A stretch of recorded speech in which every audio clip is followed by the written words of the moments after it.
안녕하세요, 덕원입니다. 오늘도 모두가 포기한 바보 찔라반다카의 깨달음 이야기로 진리의 행복여행 함께 떠나보도록 하겠습니다. 난다 신심난다 사바하.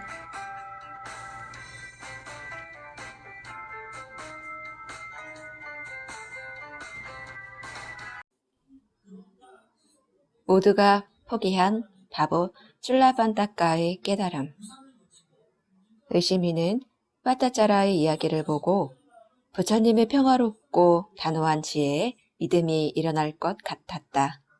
하지만 의심하는 깊은 습관이 믿음을 방해했다. 그래도 부처님이 대단한 분이라는 것은 이성적으로 인정했다. 의심 많은 이들에게는 이것이 믿음의 시작이라고 할 수 있으니 첫 번째 신심상자의 이야기는 성공이라고 할 수 있다. 신심아, 부처님은 정말 모든 것을 아시는 분이야? 물론 빠따짜라의 슬픔을 해결해 주신 것은 대단하지만 그것 가지고 모든 것을 아신다는 건 좀 오버 아니니? 아니, 말도 안 되는 비약이잖아. 미안. 난 이미 부처님의 일생 속에서 수많은 근거를 봤지만 너는 의심만은 의심이었지. 그럼 우리 또 신심상자 이야기를 들어볼까? 자, 따라해봐. 난다, 신심난다, 사바하. 뭐 그렇게 관심 있는 건 아니지만 난다, 신심난다, 사바하. 젊고 허우대가 멀쩡한 비구스님이 벌건 대낮에 길거리에서 슬피 울고 있다. 부처님의 제자들은 늠름하고 위에 있고 평화로운 모습이어야 되는 것 아닌가? 이 스님은 도대체 왜 저러고 있는 걸까? 이 스님은 세상에서 가장 바보 같은 비구였다가 세상에서 가장 현명한 비구가 된 쫄라빤따까라는 스님이다. 쫄라빤따까에게는 우상과도 같은 형 마빤따까가 있다. 먼저 부처님께 기이하고 출가하여 아라한과를 얻은 형을 따라 동생 쫄라빤따까는 비구가 되었다. 비구가 된 것은 참 좋았으나 쫄라빤따까의 매우 낮은 지능 때문에 출가 생활에 어려움을 겪게 됐다. 부처님 당시 비구들에게는 두 가지 의무가 있었다. 첫 번째는 부처님의 설법을 암송하여 후대에 전승하는 것이고 두 번째는 수행을 통해 성인의 도가를 증득하는 것이었다. 이미 아라한과를 얻은 형이 판단하기에 동생은 아직 젊으니 먼저 교법을 암송하고 이후에 수행을 하는 것이 좋겠다고 생각했다. 그래서 그는 동생에게 이와 같은 개송을 암송하도록 수행 지도를 했다. 이른 아침 붉은 연꽃이 향기를 머금고 꽃을 피우듯이 하늘에 밝게 빛나는 태양처럼 눈부시게 빛나는 부처님을 보라. 쫄라빤따까가 단 한 개송도 암송하지 못한 채 1년의 시간이 지나자 형은 생각했다. 1년이 넘게 한 개송을 암송하지 못하다니 쫄라빤따까는 안타깝지만 비구로서 수행할 수 있는 자질이 없는 것이 아닐까. 승가에서 성과 없이 고생하는 것보단 재가에서 즐거움을 누리며 복을 짓고 살아가는 것이 나을지도 몰라. 형은 드디어 결심했다. 환기하여 세속으로 돌아가기를 동생에게 권하고 한 장자의 공양청에서 그의 이름을 뺐다.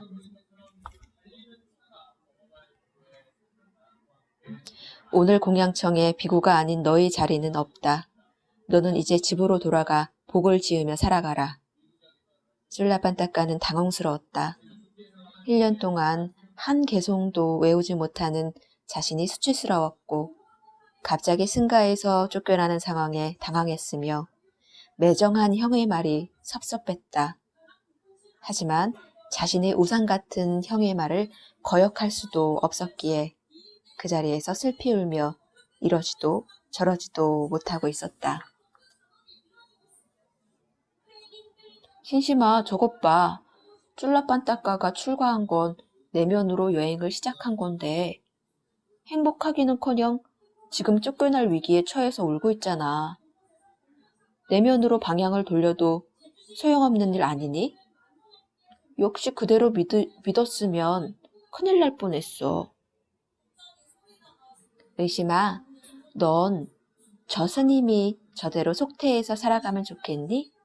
아니면 바보 같은 자신의 과거를 청산하고 행복해졌으면 좋겠니? 그거야 당연히 행복해졌으면 좋겠지.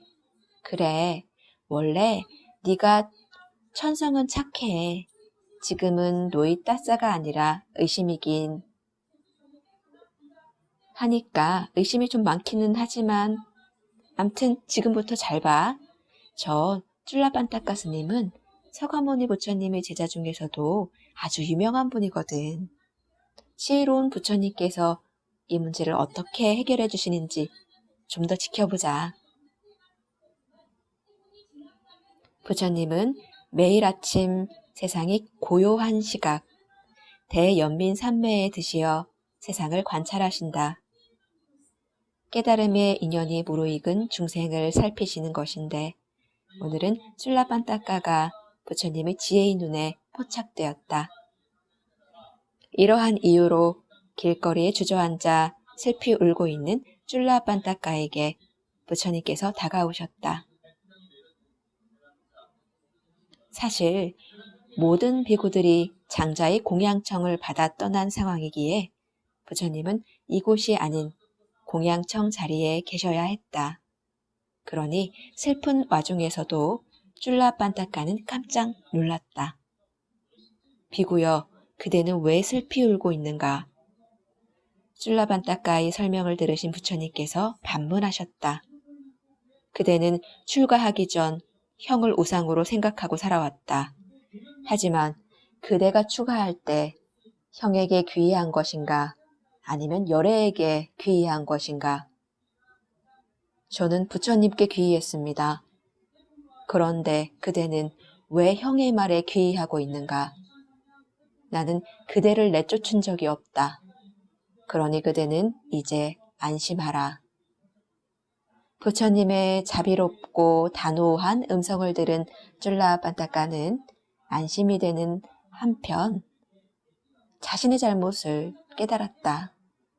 출가한 후에도 여전히 과거의 습관을 버리지 못하고 친족인 형에게 의지하여 진정한 스승인 부처님께 수행 지도를 받지 않았던 것이다. 서가모니 부처님과 이렇게 가까이 있으면서도 1년 동안 그에게 귀의하지 못했다니 이 얼마나 어리석은 일인가. 낮은 지능의 장애는 오히려 작은 문제일 뿐이었다. 부처님, 저는 1년 동안 단 한 개송도 암송하지 못했습니다. 제가 고통에서 벗어나 니빠나의 행복을 성취하려면 어떻게 수행해야 할까요? 좋은 질문이다. 쫄라빤따까여, 그대는 반드시 이와 같이 수행하라. 부처님께서 쫄라빤따까에게 알려준 수행법은 지극히 간단했다. 그대는 밝은 태양이 있는 동쪽을 보고 앉아 이 하얀 천을 문지르며 때를 닦자라고 반복해서 말하라. 쫄라빤따까는 부처님에 대한 청정한 신심으로 환희롭고 우직하게 동쪽을 바라보며 흰 천을 문질렀다. 모든 비구들이 공양청을 떠난 사원에는 오직 때를 닦자, 때를 닦자. 이 소리가 반복적으로 울릴 뿐이었다. 시간이 흘러 흰 천에 검은 때가 타기 시작하는 모습을 본 그에게 통찰의 지혜가 번뜩였다. 이 천 조각은 처음에 매우 깨끗했으나 지금은 더러워졌다. 자꾸 문지르니 때가 묻어 본래의 깨끗한 성품을 잃고 더럽게 변한 것이다. 아, 인연에 의해 형성된 것은 모두 끊임없이 변하는 것이구나. 쫄라빤따까의 마음에 재행무상의 지혜가 번뜩이는 순간 부처님께서 신통력으로 그에게 설법해 주셨다. 줄라빤따까여, 천조각이 때로 인해 더러워지는 것이 아니다. 네 안에도 탐욕과 분노와 어리석음이 때가 있다. 이것들을 닦아내고 청정한 본성을 되찾아라. 부처님께서는 이렇게 말씀하신 뒤 개송을 노래하셨다. 때는 몸에 낀 때만을 말하지 않네. 때는 탐욕의 다른 이름.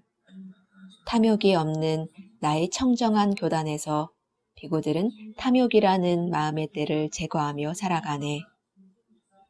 때는 몸에 낀 때만을 말하지 않네. 때는 분노의 다른 이름. 분노가 없는 나의 청정한 교단에서 비구들은 분노라는 마음의 때를 제거하며 살아가네. 때는 몸에 낀 때만을 말하지 않네. 때는 어리석음의 다른 이름. 어리석음이 없는 나의 청정한 교단에서 비구들은 어리석음이라는 마음의 때를 제거하며 살아가네.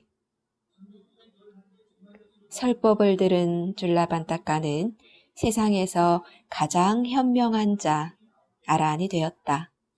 한편 공양청을 한 장자의 집에서는 한 가지 문제가 생겼다.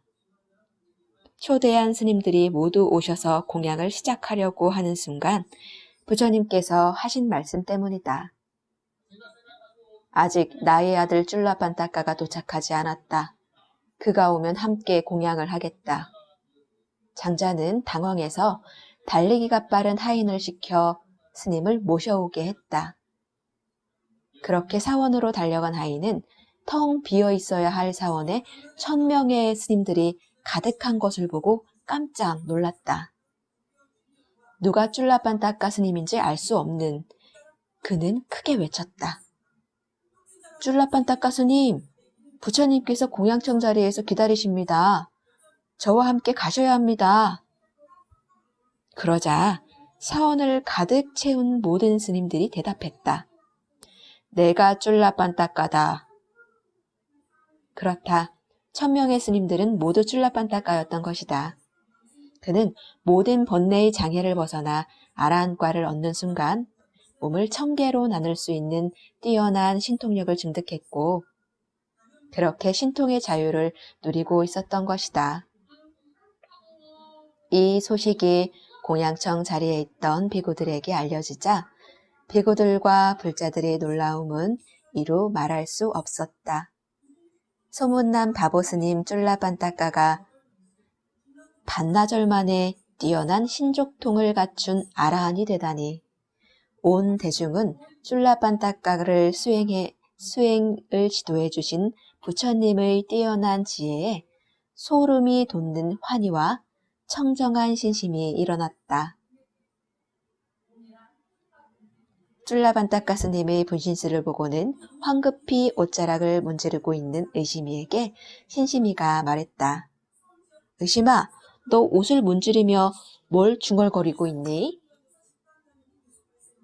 때를 닦자. 아무것도 아니야. 의심아, 줄라반따까 스님은 비록 출가했지만 친족인 형에게 의지했던 것이지 진정으로 내면의 여행을 시작한 것이 아니었던 거야.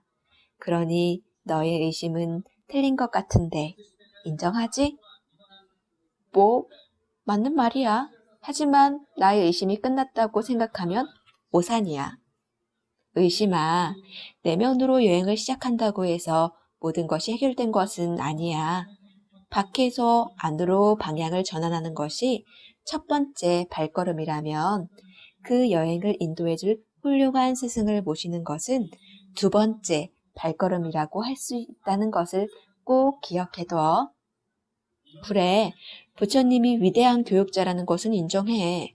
그런데 의심 많은 나도 부처님한테 배우면 분신술이 가능할까? 너 분신술이 목적이야?